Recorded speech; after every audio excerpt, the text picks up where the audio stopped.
Hello, welcome back to the channel Awesome Learning. Now we are going to discuss about the loss of biodiversity. So the loss of biodiversity, these things you will have to learn because they can come in one markers or this can also be asked in your case studies. Now as we have seen that this year they are going to introduce assertion, reasons and case studies. So these questions can come. Okay, so let's start with loss in biodiversity. IUCN. Now you have done this in about red list in class 8 if you remember, red data book and red list. So IUCN red list 2004 says 784 species, out of which 338 were vertebrates, 359 were invertebrates, and 87 plants were extinct in last 500 years. So these many, for 784 species have been eradicated or extinct from the earth in last 500 years.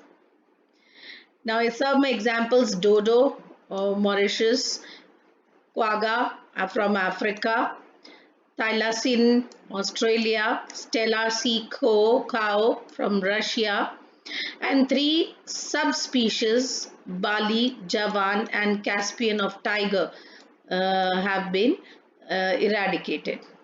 Okay. Now dodo 27 species disappeared in last 20 years. Only 27. तो पिछले 20 सालों में तो हमने ये 27 species, तो ये बहुत ज़्यादा टाइम नहीं हुआ है. In last 20 years 27 species we have lost. This was dodo, which is now extinct. We do not find it. 15,500 species face the threat of extinction. Now quagga, this has a threat of extinction. तो कभी भी ये extinct हो सकते हैं, इनके ऊपर खतरा मंडरा रहा है.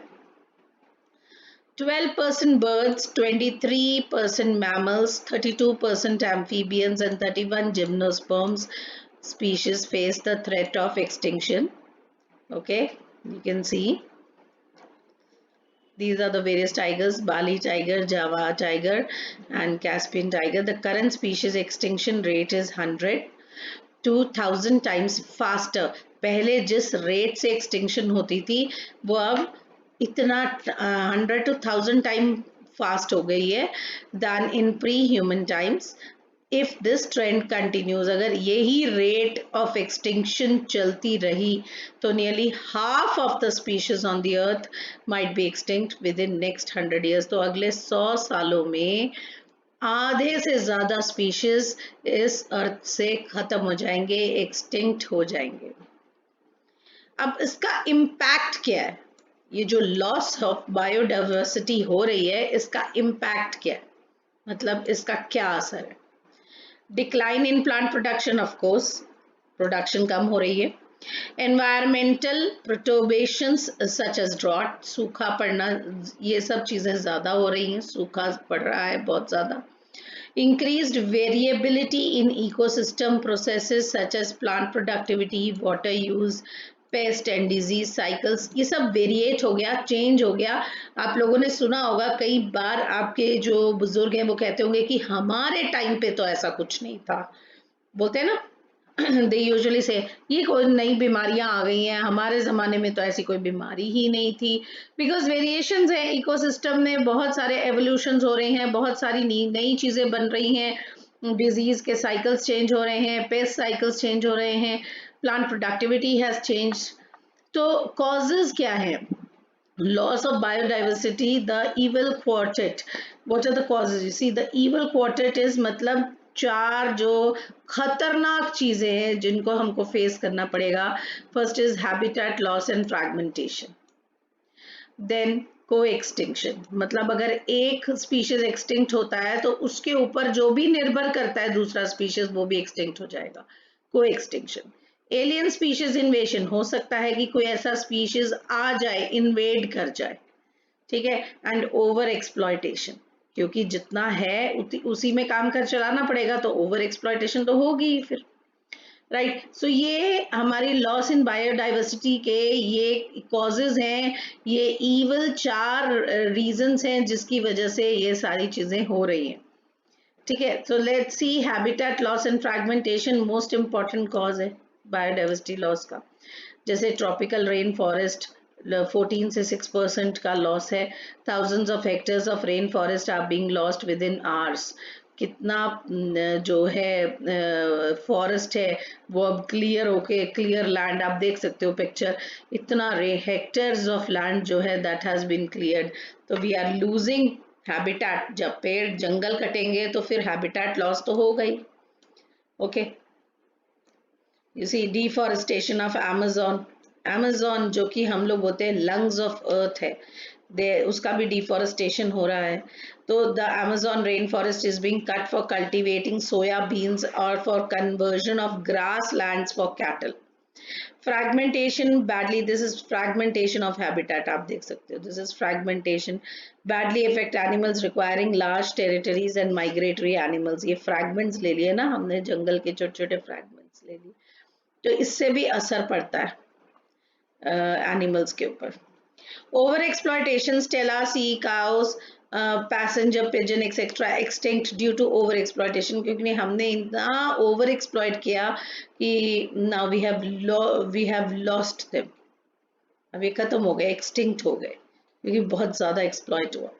Alien species invasion, alien species cause decline और extinction of indigenous species. जो उस particular area का species है, अगर बाहर के species आएंगे तो उस area का जो species है of course उसका decline होगा, क्योंकि indigenous species मतलब जो उस particular area का species है. और अगर alien species बाहर से आएंगे तो indigenous species को या तो extinct होना पड़ेगा या छोड़कर जाना पड़ेगा. So the Nile perch introduced into Lake Victoria, जब हमने ये आते हैं questions, तो Nile perch was introduced in the Lake Victoria of East Africa. उसकी वजह से more than 200 species of cichlid fish in the lake were extinct. 200 types of fishes were extinct because of one Nile perch. इसके एक introduction की वजह से इतनी सारी स्पीशीज जो थी, 200 स्पीशीज जो थी, वो एक्सटिंक्ट हो गई. दैट एलियन स्पीशीज इन्वेशन, देखो examples of alien species invasion है. इन्वेसिव वीड स्पीशीज जैसे कैरेट ग्लास है, पार्थेनियम, लांटाना है, वाटर हाइसिंथ, ये तो हमने किया है फर्स्ट चैप्टर में. Eichhornia cause damage to our native species. Water hyacinth तो problem, it became a great problem because we cannot get rid of them. Lantana, we have seen lantana कहीं भी grow हो जाता है, कैसे भी grow हो जाता है.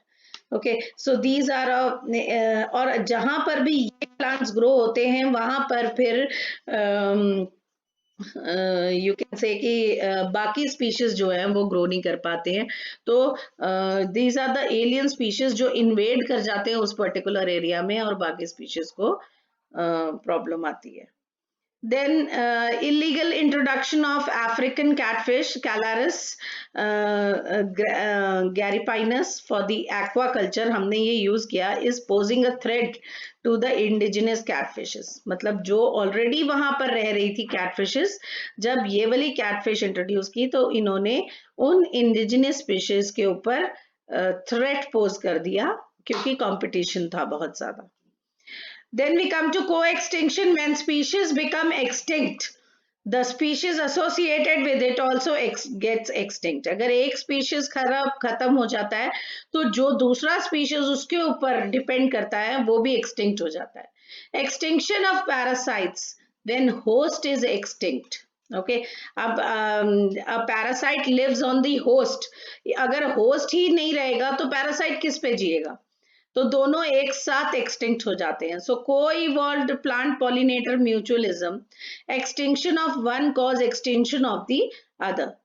So these examples you will have to go through. All these examples are actually very important.